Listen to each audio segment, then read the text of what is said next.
गुरुजी, बरेच दिवस झाले एक गोष्ट आपल्याला सांगायचीच राहिली होती। मध्यंतरी आम्हाला असं कळलं की आबा आता हयात नाहीये। खूप भला माणूस होता। त्यांच्या जाण्याने फार वाईट वाटलं मला। वाटलं की त्यांच्या आत्म्याला शांती लाभावी म्हणून पूजा करावी। म्हणून मी आज आपल्याला इथे बोलवले। काय ग? तो सीताराम गेला आहे, हिला कसं काय कळलं?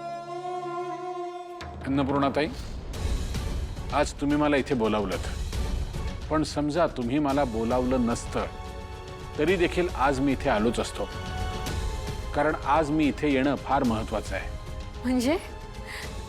म्हणजे नेमकं गुरुजी काय म्हणायचंय आपल्याला? ताई, तुमची मोठी नात जिची तुम्ही इतकी वर्ष वाट बघताय ती आज दुपारी 3 ते 4 या वेळेत घरी येण्याचा योग आहे। सांगताय काय गुरुजी? खरंच का? हो, अगदी खरं। देवी तुळजाभवानी पावलीच बाई तुम्हाला। ऐकलत ना? गुरुजींनी काय सांगितलं ते नीट ऐकलत ना? आज दुपारी माझी नात या घरी येणार आहे। अन्नपूर्णाताई, तुमच्या मोठ्या नातीला या घरात येण्यापासून कोणीही अडवू शकणार नाही। निश्चिंत राहा आणि तुमच्या मोठ्या नातीच्या स्वागताची तयारी करा। हो तर नमस्कार करते गुरुजी। शुभम भवतो।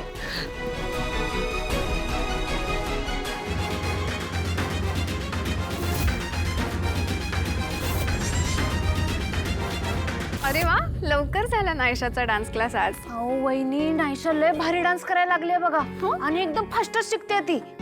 मस्त। पण ऋषी कुठे आहे? नाही, नायशाचा डान्स क्लास चालू असताना असतो ना आसपास।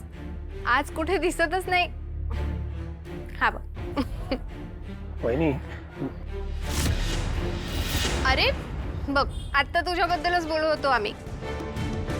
काय होतास कुठे तू?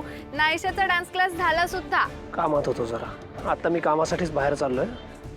आईने विचारलं तर सांग मी बाहेर गेलोय म्हणून। आई काय सांगते मी आईंना, पण तू बाहेरच चाललास ना, मग जाताना हिला सोडून जा हॉस्टेलवर। नाही, मी त्या रस्त्याने जात नाही।